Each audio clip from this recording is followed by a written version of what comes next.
What is up, everybody? Welcome to Pub Sports Radio. This is the Draftkings picks and prediction show for UFC 296. We got Colby Covington going against Leon Edwards. We are here with me and Weezy. Monk should be coming in. Gordo is studying, so Monk will be in here shortly. But I'm here with Weezy. Weezy, what is up? Are you looking forward to UFC 296? Last card of the year, Brady. You know, it's been a long year. We've been grinding all year, and we're getting rewarded with a really fun card here at the end of the year to enjoy. We've got El Cucuy on this card going up against Paddy Pimblett. You know, that'll be a fun fight. We got a lot of fun fights on this card, a lot of interesting matchups, interesting DFS card as well. So I'm looking forward to breaking it down with you guys. Sounds good. Monk, what is up? Are you looking forward to UFC 296?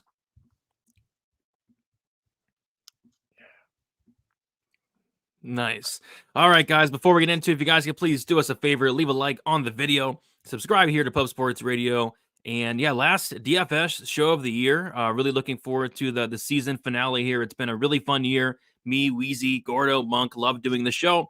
And we're going to continue it next year as well. So looking forward to that. Do you want to shout out the chat before we get started? Olajuwon, first one in the building. What is up, Olajuwon? Got Gordo in here. Gordo says, let's go, killer card. Excited to hear from the fellas while I study. Show some love. Appreciate you, Gordo.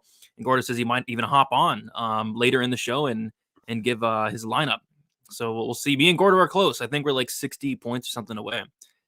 And we got Nicholas in the chat. And he says he may not comment every week, but he listens every week and appreciate the content, gentlemen. Good luck this weekend. Appreciate you, Nicholas, for the kind words, and best of luck to you as well. So I'm kind of lost on what to do. We don't have Monk. We don't have Monk or Gordo. This is weird, but I guess the show must go on, Weezy, and we'll start with the fight to target. I'll kick it to you. Which fight are you targeting the heaviest for UFC 296? I mean, it's got to be the easiest fight to target ever, and it's the Royval versus Pantoja fight. I mean, you're talking about flyweights that fight at an extremely high pace. 5 rounds, 2 high-scoring flyweights. The fight is minus 550 to finish inside the distance. Royval brings exactly the kind of chaotic pace that guarantees a massive score for whoever wins the fight. Even on a 14-fight slate, I would be gobsmacked if the winner of this fight was not on the optimal lineup. And if I'm looking at my stats here, Brady, with these two guys, the amount of points that they're scoring is ridiculous. Brandon Royval scores 3.05 points per minute, but he allows 4.61 per minute. And then Pantoja scoring 3.37 per minute, allowing over 3 points per minute as well. They're both very poor defensively. They're going to grapple a ton. It's going to be a high-paced fight, and it's very likely to finish inside the distance. So whoever wins, it's probably going to be optimal, in my opinion. Yeah, I cannot wait for that fight. My favorite fight on the card. Monk, you have arrived. Is everything good? Hopefully. My Chrome was crashing, then my PC blue screened out of nowhere. So I'm back on Mozilla. So hopefully it's all good. I don't know. We'll just play it by ear. I assume we're on the very first fight to target. I like your pick, Weezy. Had that on my list for sure.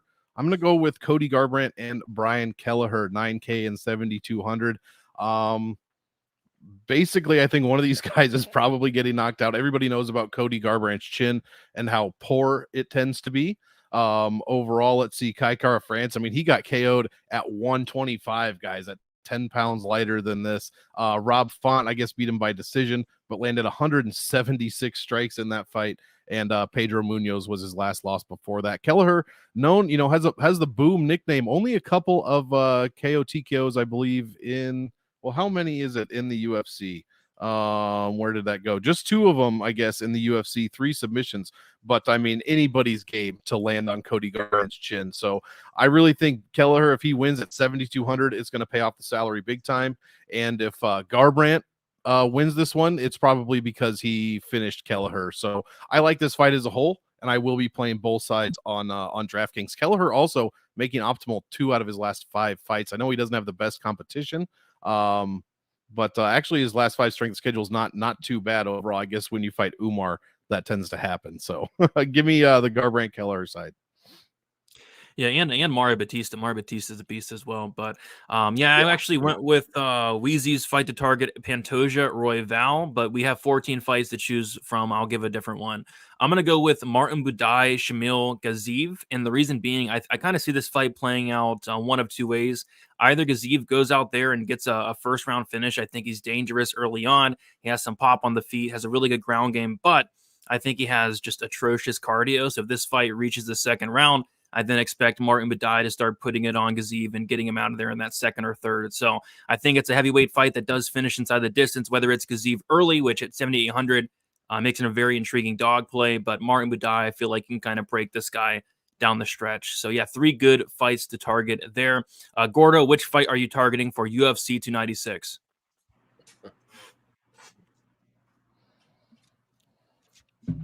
All right. We'll move on to we'll move on to the fight to fade. I'll kick this one off. And not a ton of fights I really want to go out there and look to fade, but the fight I will go with is going to be Randy Brown versus Muslim Salikov. And I actually like Brown to win quite a bit. But the way I see Brown kind of winning this fight is I think this fight does get extended. I think it either goes potentially late or even to the distance. Randy Brown is not much of a wrestler. Maybe he attempts like less than a takedown per 15 minutes. Don't really see him wrestling. Don't really see him knocking out a fresh Salikov. I kind of think if Randy Brown does win, it's either, like I said, winning that decision, using that reach, staying on the outside, or potentially finishing Salikov late down the stretch. At 9,200, I don't have a ton of interest. And then as far as Salikov, I just can never get around to play the guy. He's so low volume. He doesn't have great cardio. He's now 40 years old. So just two sides I don't really want to play here. First fight of the night, I'm going to be staying away from it. Monk, which fight are you fading for UFC 296? Yeah, definitely that first fight of the night for sure. The only other one, because like you, I had a hard time finding more than 2 fights to fade. Only other one I have written down is Aldana and Karol Rosa at 8,800 and 7,400. I'm just unimpressed with Aldana for the most part. Her run leading up to the title was okay. I mean, she beat Yana Santos, but that was, I think, was that before or after Santos had the baby? I think it was right before, if I'm not mistaken. Yeah. And let's not forget that Macy Chiasson had her dead to rights for a decision loss until she landed an up kick to the liver to end the fight. One of the most hilarious things I've ever seen. So yeah, that was 2 fights ago. And then she looked absolutely terrible against Amanda Nunes. So Karol Rosa, when she when she's winning, she actually scores pretty well, about 3.5 points per minute overall. And her defense, she's only allowing 75 when she loses. So Aldana does give up a ton when she loses, but that has a lot to do with Amanda Nunes dropping like 170,000 points on her head. So yeah, I'm just going to fade this one overall. I think Aldana's too expensive. And I'm not confident that Rosa can get it done enough times to make it, to warrant enough of a play. So give me the fade on Aldana and Karol Rosa. All right. Weezy, which fight are you fading for this week? Yeah, it was going to be the Salikov fight. Let me see if there's anything else that I think sucks ass out here and we can fade. We're going to be fading Ian Garry versus Vicente Luque if that dude Jesse on Fire is right about Ian Garry being sick. And Chael Sonnen apparently said it as well. Sonnen, huh? Well, then he probably is fighting Ian Garry. Then, yes. He probably mispronounced his name somehow. Has that dude ever gotten anything right? I mean, like, I don't know, man, but Ian Jerry, have you heard of this kid? Yeah,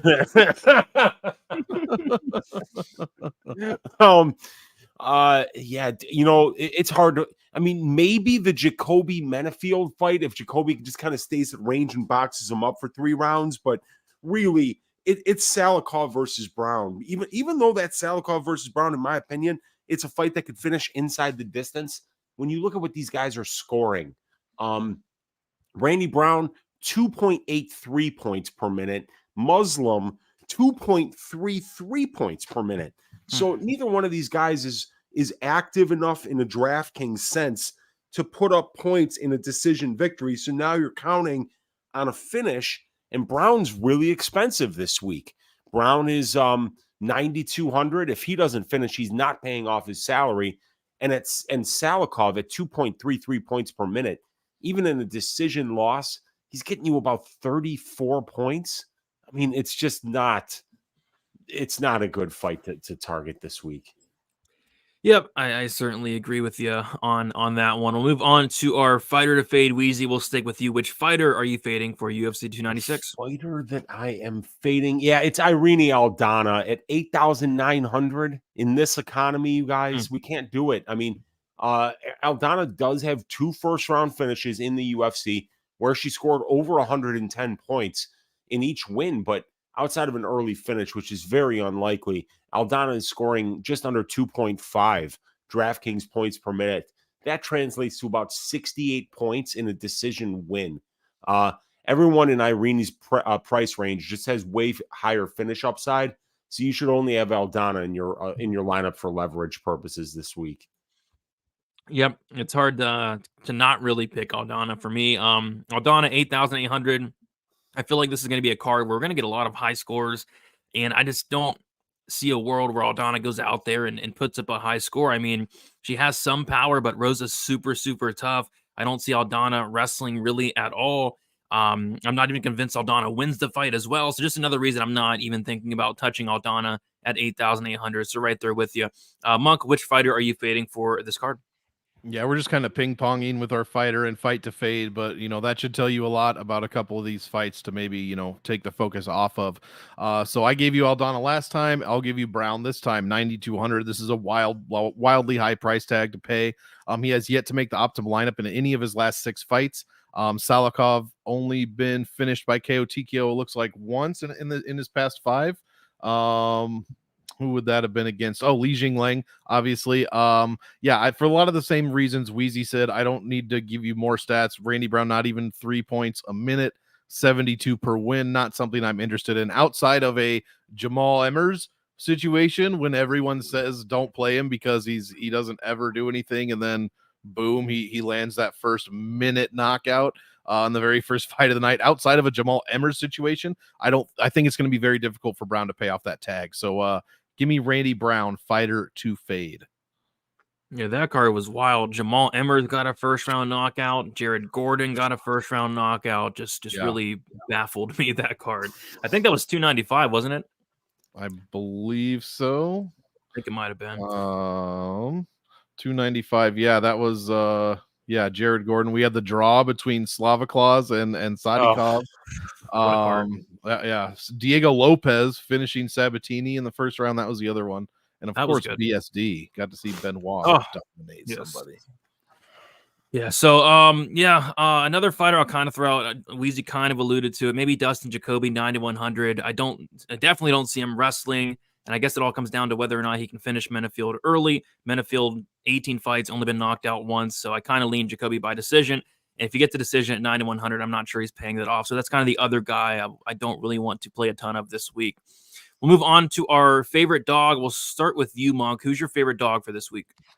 Well, I'm going to take the most expensive and most chaotic one right off the bat. Colby Chaos Covington, 8,000. Look, if he is able to get his game plan going, which is actually being able to take down Leon Edwards, he's going to score 1,000,000 points like he does in every other fight where he's actually gotten his game going. Close to 4 points a minute in his last 5. So how many wins in over his last 3 wins? 155 points. I'd be a fool to pass up this kind of DraftKings upside at any price. So at 8,000 for an underdog, I will definitely take it. Leon can be taken down. He has looked great against Kamaru Usman, who did shoot a ton of takedowns, but was that a product of Usman's knees, of Usman's age, of Usman's wear and tear? Who knows?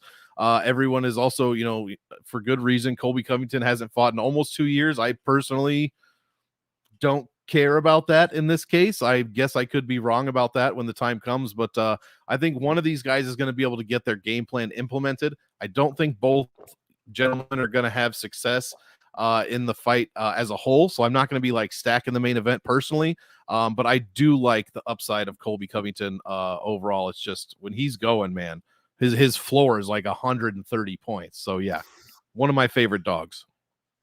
Yeah, me too. It's got to be Colby. He's going to be my highest owned dog. I'll give a different one, though, a dog that I do like this week, a dog that I think has a chance to not only win, but win this fight potentially inside the distance, and that is going to be Lucas Almeida, 7,700. Andre Fili does have a path here with the wrestling, but that's not really something Fili has gone to as of late. It's been a really long time since we've seen Fili go out there and wrestle. And even when he is wrestling, he's not really holding guys down. I don't think he has the best control. I don't think he's like a Renzo Gracie guy, a Pat Sabatini, where he can take you down, control you, and finish you. See, I think even if Fili does come out here and fight smart, which I'm not even convinced he does, I feel like Almeida could potentially work his way back up. And then on the feet, Almeida is very dangerous. He throws a ton of volume. He has a ton of power. And Fili's been dropped a lot in the UFC. He's been finished a lot. He's been finished in 5 of his losses. And Almeida's super dangerous. So I think Almeida's live for a finish here. And I think a finish win would score very well for Almeida, who has that 100% finish rate. There's 2 guys on this card that have a 100% finish rate. He's one of them, Shavkat the other, and I do like both. But yeah, Almeida's the dog there, so I like it a lot. Weezy, who's your favorite dog for this week?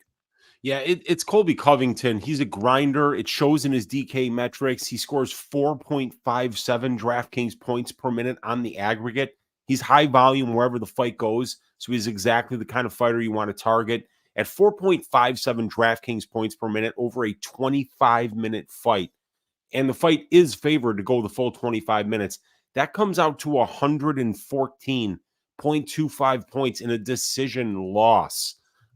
So at 8,000, he's definitely my favorite dog of the week. He's the Bootsy Collins Memorial Dogs Are Barking pick of the week to win by decision at plus 250. I've got a half unit on that, but we already talked about him. So I think a high upside dog this week is Shamil Gaziev. He is he's a front-loaded fighter. Brings you about maybe 3 to 4 minutes of cardio, but if he wins, his win condition is an early knockout or an early submission. The guy's got excellent wrestling and he's got heavy hands for a heavyweight. So in that, just having those 2 things in the heavyweight division could make you top 10 at some point in the division if you play your cards right, if you get the right fights, and if you don't do dumb things in there. So I think Gaziev's a high upside dog this week, just like Lucas Almeida is. These guys are finishers. Yeah, I mean, if he wins, it's probably in the first 2 minutes and 30 seconds because I have a feeling he's going to get gassed out during the warm-ups. But yeah, 100 he has a 90% finish rate, that Gaziev guy. He did win a decision, but yeah, mostly finishes for him. So I do like that as well. All right, we'll move on to the prize picks section. I'll kick us off.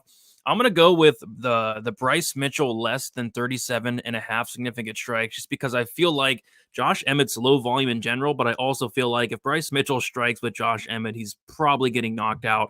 Josh Emmett, one of the hardest hitting featherweights in history. There was one point where Josh Emmett landed 7 consecutive knockdowns, 7 consecutive fights with a knockdown.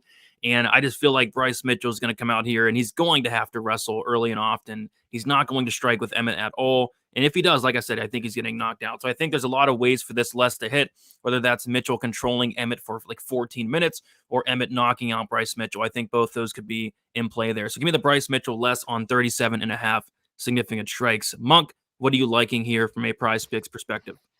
Yeah, let's begin the Shamil Gaziev slander. Martin Buday is going to fraud check this dude. Also, even if he doesn't, is this for real? I had to rub my eyes. Under 11.5 minutes for Martin Buday. How in the world does this fight go to the 3rd round? How is that even? And if it does go to the 3rd round, you still have a minute and a half worth of an under to go on. So yeah, give me the under on Martin Buday. I won't slander Gaziev too hard yet, but it's coming, I'm sure. So yeah, give me the under Martin Buday, 11.5 minutes. Get on that before somebody over there wakes up and changes it to 6. Yeah, I know this is not a betting show, but minus 140 for the under 2.5. It could, in hindsight, look like the biggest steal of the year, considering Gaziev's been over 1.5 only once. So minus yeah, for my price, yeah, it's silly. It's a little silly. So I'll probably be betting that. But yeah, from a prize picks perspective, I wrote down the same thing, less than 11.5 minutes. Weezy, what do you like from a prize picks perspective this week? Well, I have a 2-leg prize picks play that I've already put in this week. Leg 1, Martin Buday under 11.5 minutes. So Monk, I'm with you on that. And then the leg 2 is going to be Leon Scott under 76.5 significant strikes. Leon Scott only lands 3 significant strikes per minute. And he's fighting a guy who's going to wrestle the shit out of him basically for the full 25 minutes, which is going to make him, land even less strikes. So, and even at distance, Leon Edwards is notoriously low volume. You know, this guy only attempts less than 8 significant strikes per minute at distance. And that's where you really need to land significant strikes if you're going to go over these totals on Prize Picks. So really like that under 76.5 for Leon Scott for the significant strikes. And that's the second leg. So we got 3 good legs there, I think. There we go. And Kai does not like my play. Wow, that is a shocking, questionable bet. You can strike on the ground as a wrestler. That you can, but on the ground, they typically do not count those as significant strikes. So, for example, Bryce Mitchell in the Dan Ige fight landed only 23 significant strikes. In the Topuria fight, landed 36. In the Barbosa fight, they did go 15 minutes, and he dropped them. He landed only 34.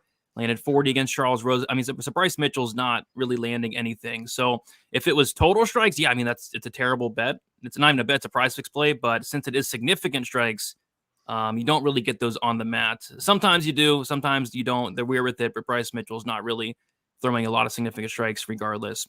All right, we'll move on then to our favorite GPP play. We'll kick it off to Uncle Weezy. What do you like in this week? What do I got for GPP here? Okay, yeah. So, yeah, don't get out the pitchforks and torches, but it's Paddy Pimblett this week. I mean, I just don't see how he loses this fight. Tony's done for. This is a tee-up spot and a free win. I think there's a very good chance Paddy pays off his salary here. Plus, he always fights at a high pace anyway, and you can trust his chin and his submission defense. And Tony Ferguson's takedown defense is terrible, and his striking defense has always been terrible. So that's not going to change. That's not going to get any better. So I think he's one of the best 9,000 plus options out there this week.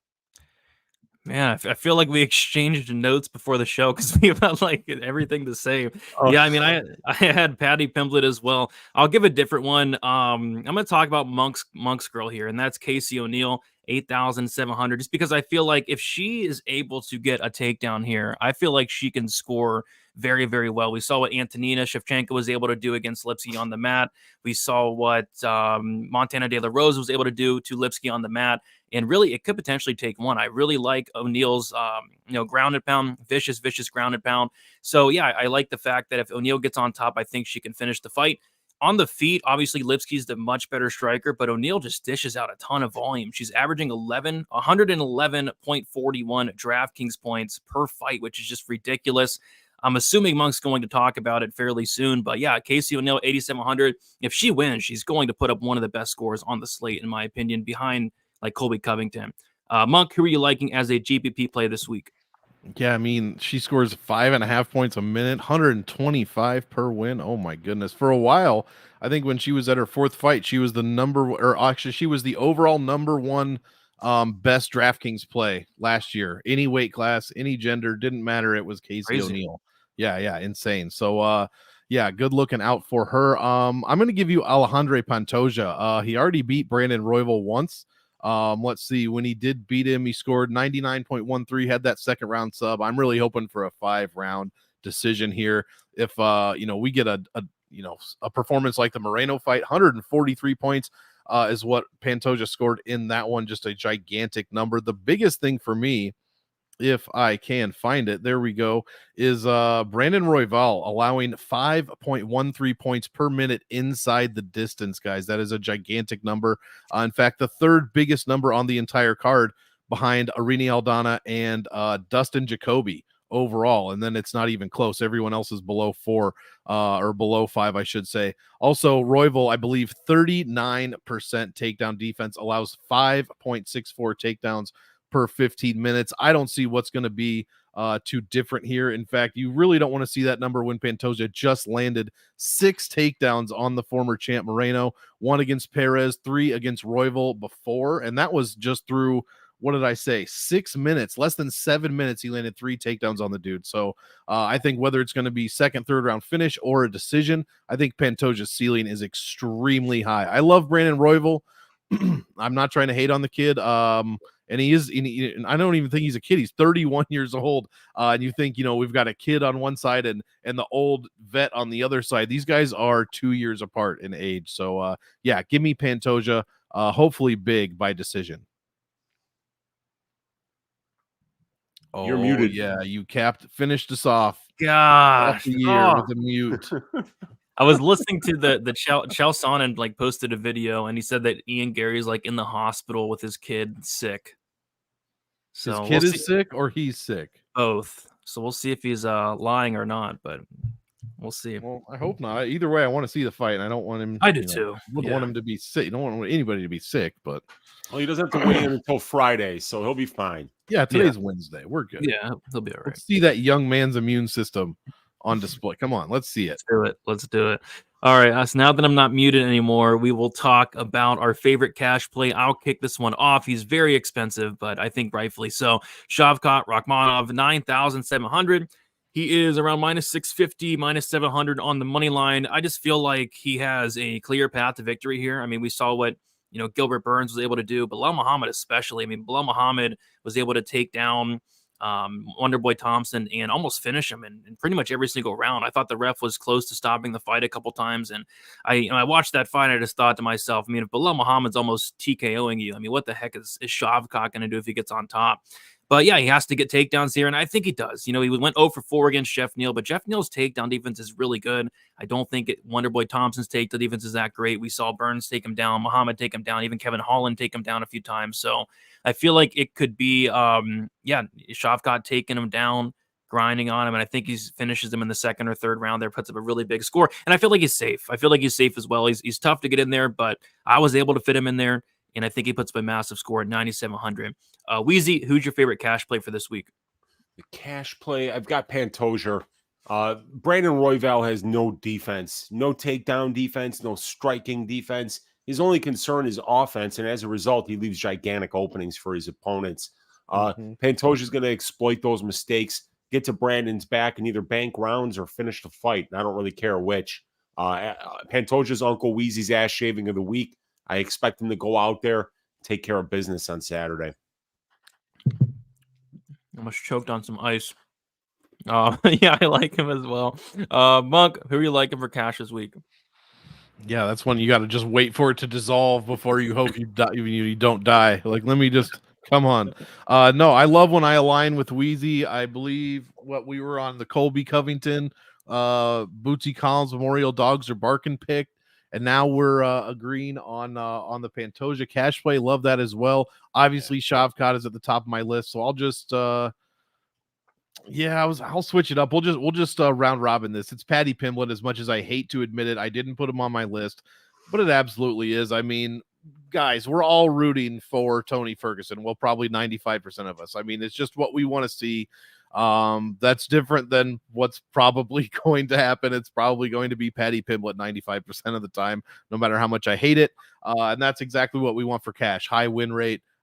He's not the most expensive fighter, which helps, and he could potentially score okay if he gets a finish. I'm not excited about him in general or his DraftKings scoring for the most part, but if it goes his way, then it's probably going to go his way big time. So yeah, give me Paddy Pimblett, even though he's just come downhill scoring wise. 120 against Vendramini and then 98, 87, 63. So who knows? Either way, if he scores 60 or 160, he's a good cash play in my opinion. Good for the win. All right, so we got the cash play. Now we're going to move on to the value play, and I'm going to talk about somebody you guys both talked about, somebody that I think is very valuable and could look like hindsight the best play on the slate, and that is Colby Covington at 8,000. I mean, that's very, very intriguing. He's probably going to be my highest owned fighter on the entire card. I just love you cannot ignore the upside from one Colby Covington. He's a guy that can go out there. He can land a ton of volume. He can control you. The control time can add up. The takedowns can add up. He'll attempt like 5, 10, 15 takedowns if need be in this fight, which I think he will need to. And I think he will go out there and implement that game plan. He can go a hard 25 minutes as well. So yeah, I think Colby Covington in a win looks like hindsight massive value here. That is if he wins. I do think he wins, but attacking that value there, 8,000. Monk, who is your favorite value play for this week? Yeah, here it is. It's Martin Boudet time, baby. 8,400. Everybody's writing this dude off, which is, he could have been in a couple other of my categories, and he was. I just didn't, I chose not to go to him. But he's a good value play because everyone's writing him off. He's going to, I think, go way under owned this week. He might even be less owned than Shamil Gaziev, the newcomer who has 6 seconds of cardio, which is just mind blowing to me. And Boudet, for what he is, everybody thinks slow, prodding. That might be true, but 4.82 strikes landed per minute against Barnett, significant strikes, 4.4 against Breshke, 6.5 against Collier, and 10 against Parisian, when he just turned it up to 11 and put up 120 on this dude in 1 minute. Absolutely phenomenal. And he is getting hit too. You're saying, not you, but people are saying Gaziev has all this power, which he does. Against Breshke, he took 8 strikes a minute. Against Collier, he got hit with 6.2, and against Parisian, he got hit with 6.2. So, and he's still finding ways to get it done and increasing his scoring basically in every fight. And now we're up to 120. I mentioned it earlier. I think there is potential fraud check possibilities here with Boudet and Gaziev. If that does happen, Boudet could finish the fight in 3 minutes, and he's going to score a shitload of points, possibly with a little bit of ground and pound. Hopefully they count all those strikes. I'm looking at you, UFC stats. But yeah, give me Boudet, value play. He's going to go way under the radar, in my opinion. Yeah, I'm going to have an uncomfortable amount of this fight, and I'm right there with you. I like Boudet as well. I was laughing so hard last night on Uncle Weezy's show. He pulled up the post-fight interview with Shamil after his Contender Series win that lasted, 3 minutes? Oh, my God. I've never 2 seen minutes and 30 seconds. Only 2 minutes. How long did it take? It was 2 minutes and 30 seconds, and it wasn't like it was an in-cage interview. No. You know, like they were like, he finishes the fight, he's in the cage for a couple of minutes, he makes the long walk back to Sanko, he's dead. He's Sanko's like, are we good? Dead. Are we good? He's still just like the translator. Did you hear him? The slowest speaking translator I've ever heard, and the dude still can't even speak. It was incredible. It was, dude, my video got blocked on YouTube because I showed that. Really? Yeah, because it was an actual UFC clip, and even though I didn't show the sound and I wasn't showing an actual fight, it's copyrighted material, so I had to cut that out of my Just the Tip and then repost it in order to so people could watch it, which was a shame because that was so funny.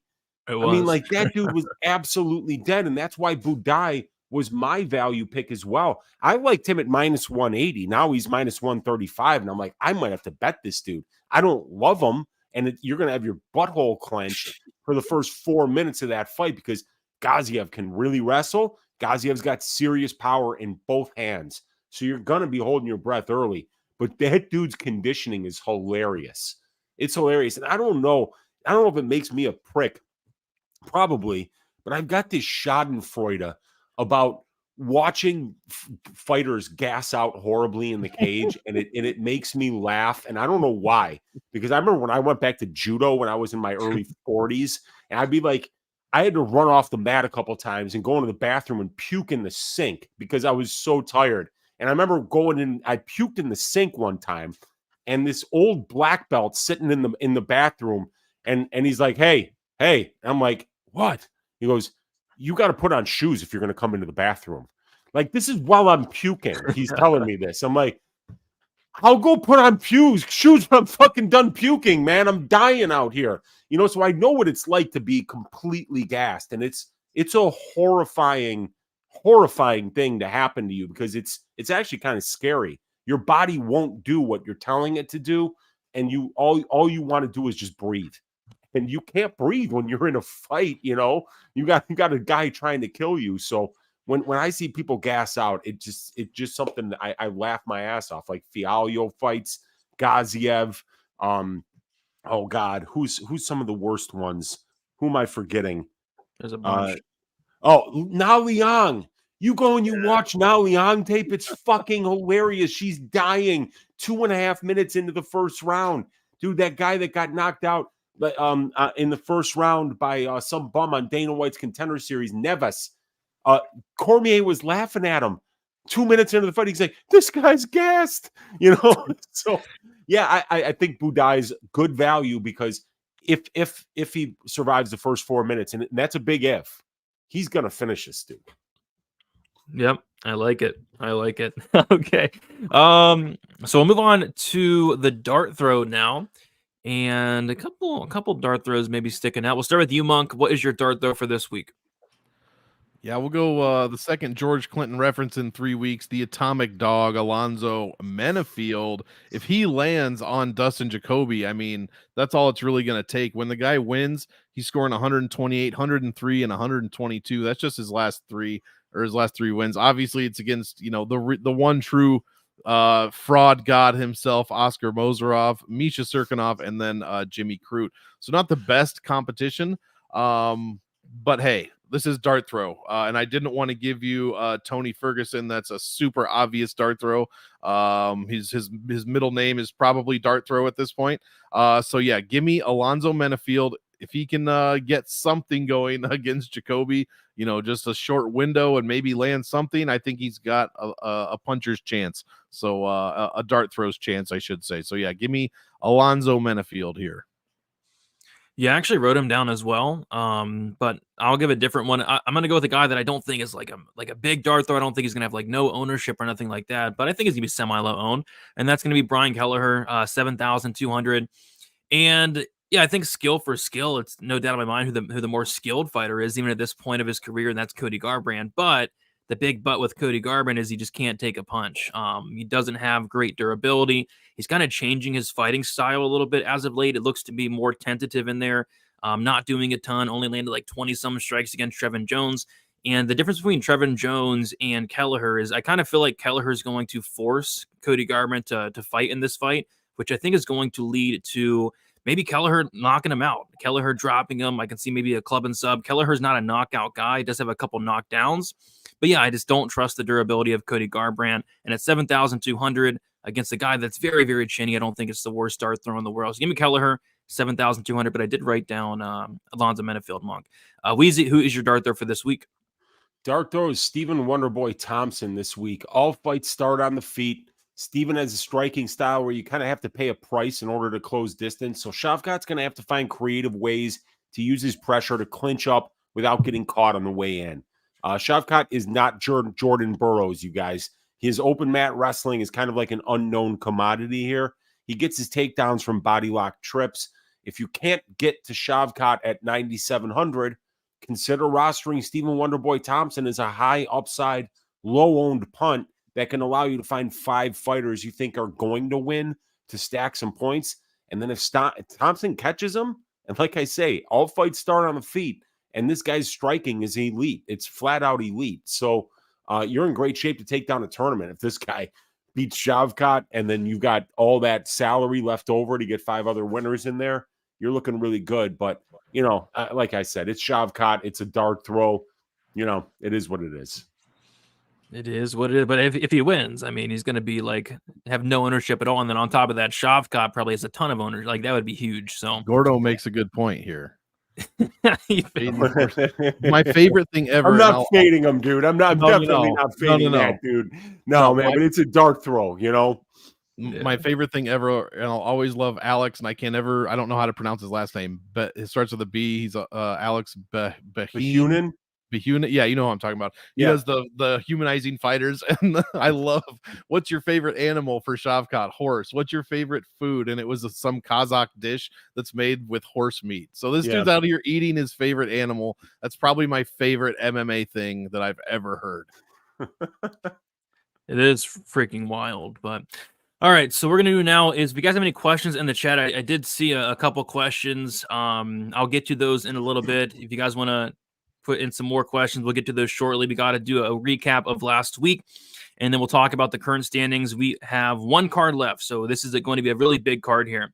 So last week, in 4th place was myself. I had Song Yadong 107, Mel Costa 23, Roundtree 78, Park 31, Mudarji 4, Gutierrez 38, scoring 282.94. In 3rd place was Weezy with Song Yadong 107, Mel Costa 23, Roundtree 78, Rayon Dos Santos 27, Andre Muniz 117, and then Sumadarji 4. Weezy scored 358.24. In 2nd place was Gordo. He had Tatura Taira 101.88, Song 107, Costa 23, Elliott 105, Smith 20, and then Shannon Ross 21, scoring 380. And then in 1st place was Monk. Monk had Taira 101. Song Yadong 107, Park 31, Hackprast 116, Mudarji 4, and then Shannon Ross 21. Monk, you scored 382.80, beating Gordo by like 2 points. Congrats, Monk. You got 1st place last week. Yeah, it was the Park Hackprast Mudarji trifecta outscored Gordo by just 2 points. The Costa, Elliott, and Smith play over there. So since this is one of the last show of the year, I'll take this opportunity. What a fantastic year it's been working with you guys, having go in this tournament every week. It's always fun. Yes, I am, spoiler alert, going to finish solidly in last place. We had third last year by the skin of our teeth.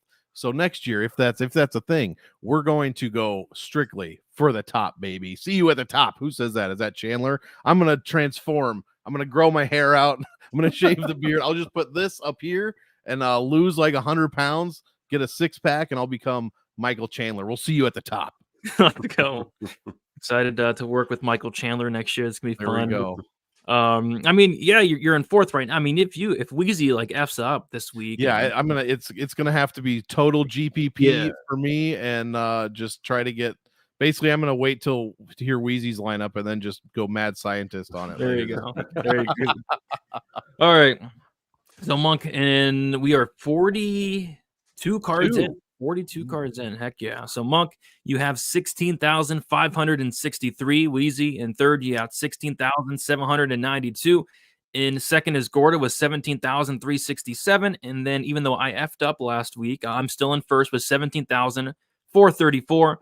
Gordo is 66 points behind me. Weezy 641 behind me. And then Monk is 870 behind me. So yeah, one card left. It's very close. I cannot wait to see who gets it done. We got a special guest in the building. I'm going to bring him in. The man himself, Gordo. What is up? Hey. What's going on, guys? I'm on my phone, so hopefully the audio is okay, but I thought I'd hop in and give some final it's great. It's great. Yeah, no, you guys kill it every week, man. It's funny looking in from the outside, seeing how you guys do, but no, you guys are killing it. I haven't done my full research, but I got a lineup put together just for you guys. Okay, let's hear it, dude. Let's hear it, man. Why don't you start us off? Well, joke's on you guys because I'm not at my setup. I'm outside, so I actually have visual aids this week. Let's see. Wow. Oh shit. Nice. Okay. Let's do some props here. Can I flip my camera? Back camera. Okay. Oh, not that. Yeah. Okay. Jump scare right there. This is what I do every week. I study, got a massive whiteboard in my place, but I also have my lineup right up here, and I did my early thoughts around the week. We started off. We have Colby Covington in the main event. We have Alexandre Pantoja. We got Durden, someone we don't really talk about, but someone who I like is wrestling upside. We have Almeida, we have Budai, and we have Paddy Pimblett. I was debating throwing in Rakhmonov and Rosa instead of Almeida and Pimblett, but we're going to rock with it. We'll see how that goes. I don't mind that here. Again, I have some more research to do, but to me, that seems like it's a decent one to start. And judging from you guys talking, didn't do too bad on some gut thoughts. So excited to hear how your thoughts go as well. That was awesome, man. Even though the jump scare kind of freaked me out. I apologize. It's a jump scare there. But yeah, I mean, yeah, get back to studying, Gordo. Any final thoughts on the card before you head out? No, it's a good one, man. I'm done my exams tomorrow, so maybe I'll have Friday to do some final research because I want to, man. It's a fun card. I think there's some good betting opportunities as well, and hopefully I can get some last-minute research in to be able to see it because I'm kicking my feet up and watching one final card in the year. And as Monk alluded to, it's been so fun doing these videos and lineups, so I look forward to doing them next year as well. So I wish you guys all the best of luck. Heck yeah. Well, and happy holidays. Happy holidays to you, man. Well. Happy and finals. Exam days. Yes. Being done. Yeah. Almost there, guys. Almost there. All right. Nice Thanks for coming on. Killing it. Appreciate you guys. That was awesome. Yeah. That was awesome. Heck yeah. I need to get a whiteboard myself. That'd be cool. A nice whiteboard. Yeah, awesome, dude, right? you got to keep getting the new markers, which is a pain in the ass, but they're nice, man. You know, it's squeak is great so if you're trying to think through things. Mm-hmm. Writing them down is a great way to do it. I like Although that. Gordo, I will say I am disappointed there wasn't like an anatomy skeleton in your corner or something. I was really hoping to see maybe with a Santa hat on. Is that too much to ask? Yeah. And by the way, what a nice place Gordo. I mean, that was a nice place. It looked like a very, very cozy place Gordo has there. So shout out to him. Oh, yeah. All right. So yeah, me and Gordo are actually pretty close. He talked about maybe going Rosa Shavkat. I went Rosa Shavkat. I went Rosa Shavkat, Covington, Budai, Almeida, and Pantoja. Weezy, what is your lineup for this week? I've got Pimblett at 9,400. I got Jacoby at 9,100. Pantoja 8,600. Tagir Ulanbekov at 8,300. I got Colby Covington at 8,000 and Stephen Wonderboy Thompson punting it at 6,500. Taking the shot there. Yeah, he does have a spine in his corner. Yes. Heck yeah. Thank goodness.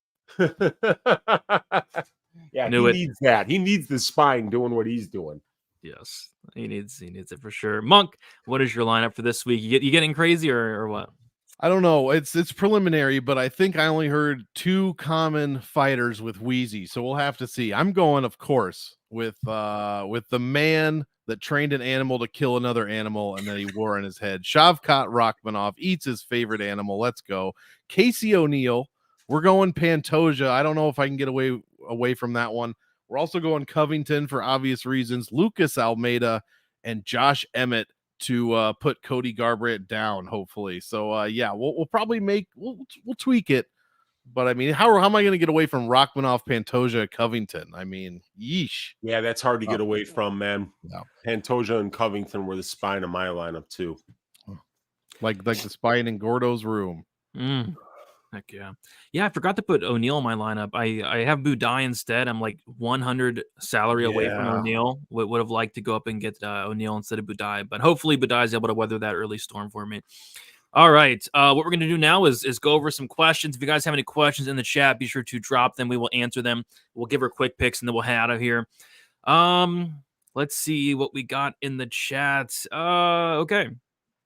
This one can go to, I mean, we've been talking about it quite a bit. I guess we'll start with Weezy. We'll go around the panel.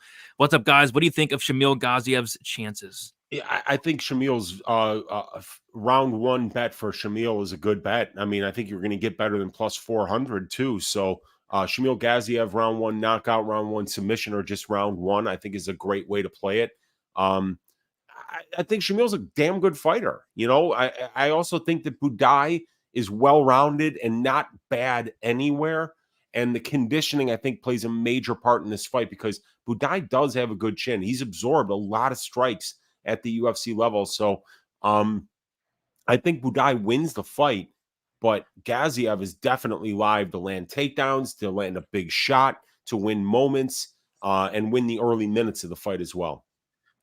Yeah, so my thoughts on this, I'm going to have like an uncomfortable amount of money on this fight from a betting perspective because I really like the under. I mean, the under 2.5 at -140, it just makes no sense. I mean, Shamil's been over 1.5 once, 1.5 once, not even 2.5.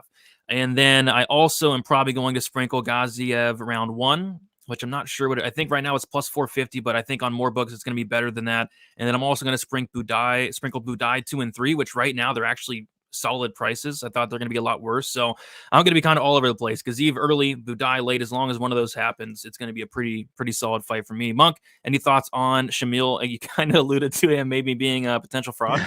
Yeah, super quick. Patrick Wilkins. Yes, that is what I meant. Not Cody Garbrandt, but Bryce Mitchell. What about Shamil Gaziev? Yeah, I'm hoping. I think this. I mean, dude, say what you want about Budai. This is his 5th, 6th fight, 4th, 5th, 6th fight in the UFC. He's been around, fought 15 minutes several times, over an hour in the cage, probably, or getting close to it if it is his 5th fight. Yeah, I'm not sweating a dude who has 6 seconds of cardio. As long as Budai can stay alive for like a minute and a half, I think we're good here. So, I mean, GPP, sure, throw Gaziev in, but we said the same thing about, you know, everybody's Bogdan and Volkan Oezdemir was a big one. All this shit happens time and time again. So, yeah, I try not to bite on a ton of these. I'm going to be wrong occasionally, 10% of the time, maybe, but I'll take the 90%. And if you are ever wrong, just blame it on the fighter. It's never our fault. Yeah, exactly. Right. Yeah, right. Never. All right. The chest I'll tweet them about it. I'll at the fighter too and tell them how disappointed I am. Yeah, that's a great thing to do. You can DM him on Instagram as well. Yeah. Yep. Never our fault. Chest Cat saying, is this live? This is indeed live. We already answered this. Fading the horse. He's not fading it. It's just a little dart throw there.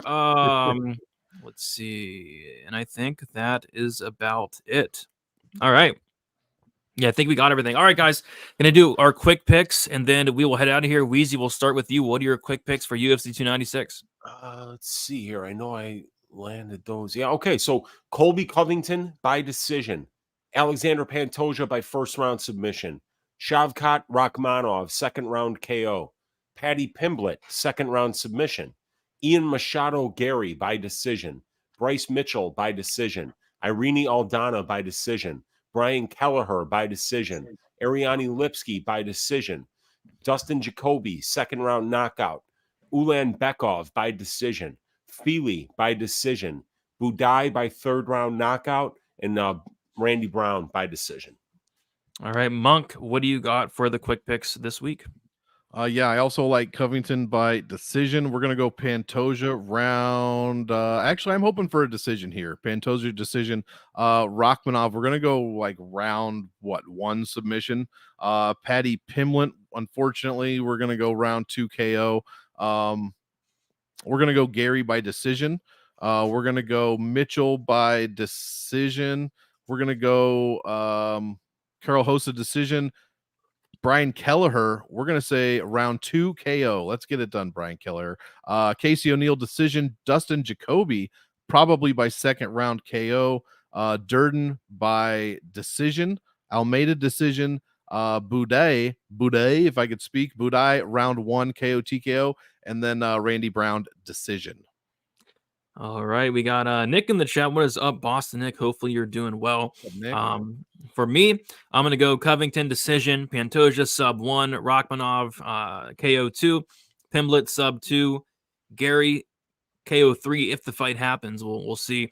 Emmett decision, Rosa decision, Kelleher KO 2, O'Neill KO 2, Jacoby decision, Ulanbekov sub 2, Almeida KO 2, Budai KO 2, and Brown sub 3. And then we do have one more question in from Kai. Said, if Leon is able to stuff the takedowns against Colby, he will keep the fight standing and have a significant advantage on the feet. That being said, do you think Leon will keep it standing? Weezy? I think it's going to be very difficult for him to keep it standing. The thing about Colby is he doesn't necessarily get the first takedown. It's the second or the third or the fourth. And I didn't like what I saw from Leon. He makes mistakes once the fight does get to the ground. And Colby is a master of scrambling. And when I watch back that Masvidal fight, the way that Colby was using his striking to set up the entries on his takedowns was absolutely beautiful. And I gave some stats last night on Just the Tip about Colby Covington that I thought were very interesting. And what it is what he does when he's not facing either Kamaru Usman for 2 fights and Damian Maia for 1. And that his control time goes up to 61.26% control time for, only 2.61% control time allowed, 5.46 takedowns per 15 minutes on 11 attempts per 15 minutes. I don't think it matters if Leon can stop the takedowns, because eventually he's going to get him down. He could stop 8 or 9 takedowns. The 10th will get him. So, I think it's going to be a really dirty fight that Leon is going to hate. Yeah, I like it dirty as well, so I'm looking forward to it. Monk, any thought? I thought Weezy broke it down perfectly. I have nothing else to say. Yeah, the only thing I'll add is, like he said, it might not be the first attempt, the second or third instead, but Colby's attempting 15 takedowns, 11.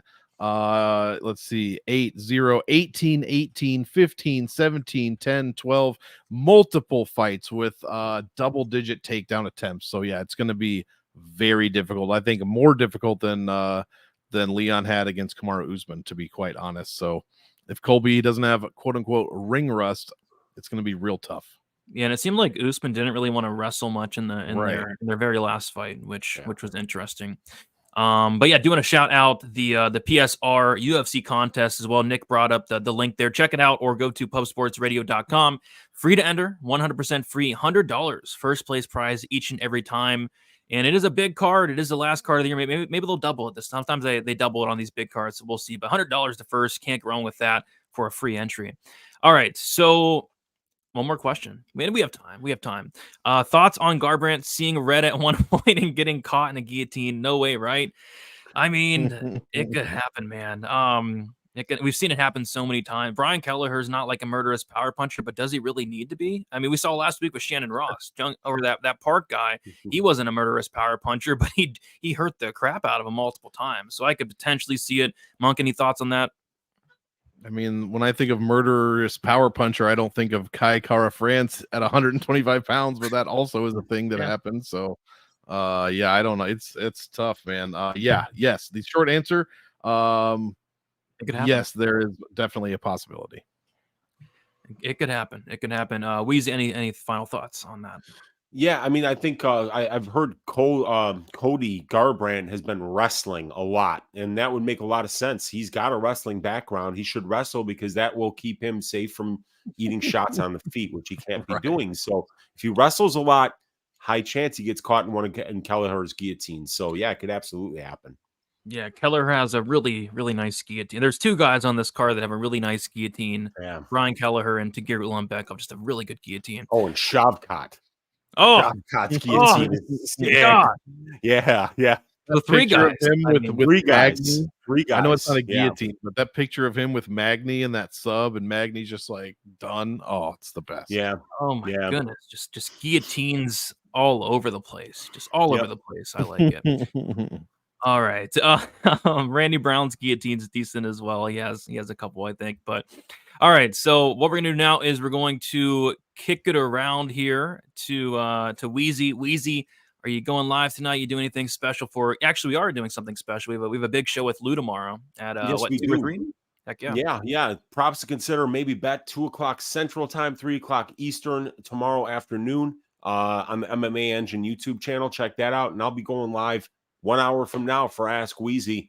Got to break down these fights again, but I already broke them down last night. But we're gonna bring out all the stats, prize picks, underdog totals are out. Let's find some plays to put together. Let's make some money. Stack cash tickets like flapjacks. Bathe in the blood of our vanquished Draftkings enemies. Let's go, you guys. Last card of the year. Let's do it. We got to drink the blood. We got to drink the blood of the enemies. That's right. Like vampires. There we go. Like Sergey Spivak. Yes. Yeah. All right. Monk, any special plans for 296 besides our fun show tomorrow with Lou? I am doing game theory. It's just going to be mostly slides, so I'll be doing like a short intro and then I'll cut in every once in a while. But that will be up tomorrow. It would have been up today, but I left my freaking flash drive at work yesterday. The props to consider and maybe bet is definitely something I'm looking forward to. I don't generally give out any kind of betting information. That will change in 2024. Spoiler alert. But so I am very much looking forward to doing that tomorrow at 2 p.m. Central, 3 p.m. Eastern, and then Monk and Lou's happy hour, of course, the last one of the year. Don't miss it with this crazy good card. There we go. We did it. Thank you all for hanging out for this show and throughout the entire year. It's been a fun show. Always love doing the Wednesday night DFS show. And we will be sure to continue it into 2024. Me personally, I just got out my full card breakdown. That is out. I did the main event breakdown, co-main event breakdown, and then I'll be going live 3 times. Friday, I'm going to be doing a best bet show. I'm looking at 7 Eastern. Final thoughts at 4 Eastern, and then Saturday another best bet show because we got 7 guys to go. Going to split up the 2 shows there. So yeah, lots of content to end the year. It's a great card, so I do not mind doing it. But yeah, guys, leave a like on your way out. Subscribe here to Pub Sports Radio, and we will see you guys on Pub Sports Radio in 2024 for Stat Diggers. Can't wait for that. So guys, best of luck. Talk to you soon, and see you later.